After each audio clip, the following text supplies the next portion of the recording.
Assalamualaikum warahmatullahi wabarakatuh. Perkenalkan, nama saya Cynthia Nabila. Saya dari Fakultas Ilmu Pendidikan, Prodi Pendidikan Ekonomi Malang.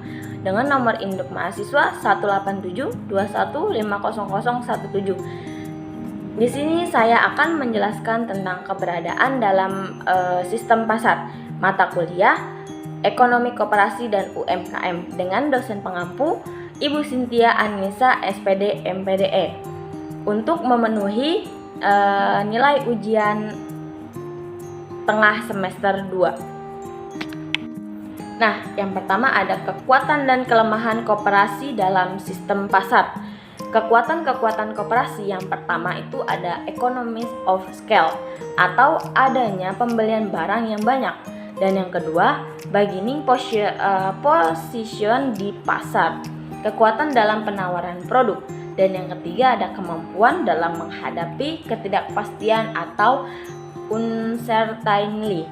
Adanya internal market dan external market, risiko ditanggung bersama.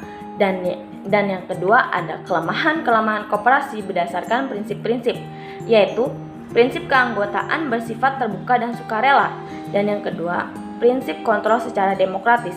Dan yang ketiga ada prinsip pembagian sisa hasil usaha berdasarkan jasa anggota. Dan yang keempat ada prinsip bunga yang terbatas atas modal. Selanjutnya ada koperasi dalam rantai niaga. Nah, pada dasarnya ada 3 pelaku dalam sistem ekonomi pasar, yaitu produsen, dan yang kedua ada konsumen, dan yang ketiga ada perantara atau pedagang yang menjualkan barangnya. Nah, produsen adalah orang atau badan yang menghasilkan produk tertentu. Nah, konsumen adalah orang atau badan yang menggunakan suatu produk. Dan di sini pedagang besar atau agen pengecer dianggap sebagai pedagang, sehingga jalur tata niaganya hanya melalui produsen, pedagang, dan konsumen. Bila koperasi dimasukkan dalam analisis di atas, maka seorang produsen mempunyai 3 alternatif yang mungkin dipilih, yaitu menjual langsung ke konsumen, dan yang kedua ada menjual ke pedagang, dan yang ketiga ada menjual ke koperasi. Koperasi dalam rantai niaga selanjutnya, tetapi bila seorang produsen membutuhkan beberapa input untuk keperluan produksinya, alternatif yang harus dipilih akan menjadi 4, yaitu agar ia dapat yang pertama menyediakan input olehnya sendiri, dan yang kedua ada membeli input dari produsen input, dan yang ketiga mengontrak dengan pedagang input, yang keempat berdagang dengan sebuah koperasi. Konsumen dapat bekerja sama dalam mendirikan koperasi konsumen dan dengan itu langsung bersaing dengan pengecer lainnya.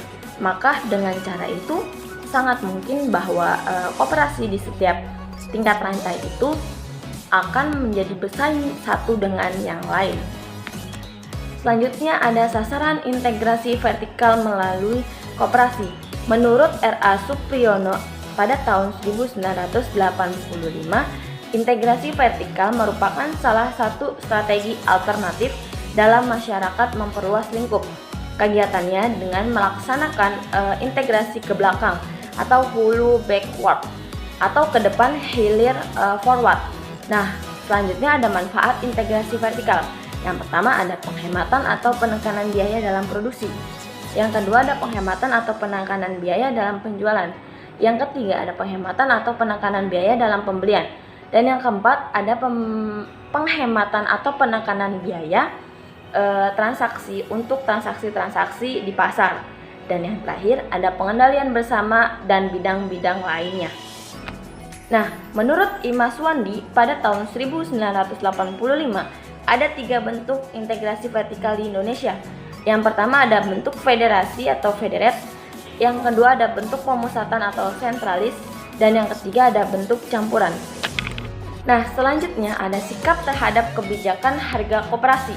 Segmen pasar dalam koperasi terbagi menjadi 2, yaitu anggota dan bukan anggota. Pada koperasi-koperasi yang mampu menyatukan unit-unit pada usaha industri hulu sampai dengan industri hilir. Nah, melalui integrasi vertikal ini umumnya mempunyai anggota yang cukup banyak, terutama anggota-anggota di tingkat koperasi primer. Misalkan dalam industri rokok, integrasi vertikal akan terbentang dari memiliki input seperti petani tembakau dan cengkeh hingga perusahaan pembuat rokok bertugas sebagai produsen bahan baku. Kemudian berbagai koperasi primer tersebut dapat membentuk koperasi sekunder yang bertugas untuk membuat atau memproduksi rokok tersebut. Sekian penjelasan video dari saya, kurang lebihnya mohon dimaafkan. Wabillahi taufiq wal hidayah. Wassalamualaikum warahmatullahi wabarakatuh.